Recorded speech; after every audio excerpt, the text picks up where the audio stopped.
আচ্ছা আরেম, সেদিন কি হবে যেদিন শেষবারের মতো একটা কনসার্ট হবে, তারপর কোনো একদিন 7টি রানী এসে আর্মিদের কাছ থেকে কেড়ে নিবে তাদের 7 রাজাকে। তখন আর্মিদের মনের অবস্থা কেমন হবে?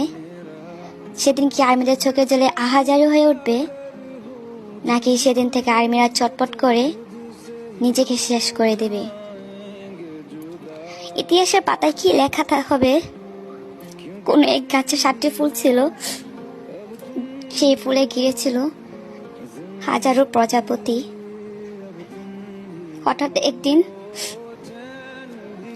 7টি রানী এসে ফুলগুলো নিয়ে যায়, কিন্তু সেখানে আটকে যায় হাজারো প্রজাপতি। দিন শেষে চটপট করে মারা যাচ্ছে হাজার প্রজাপতি।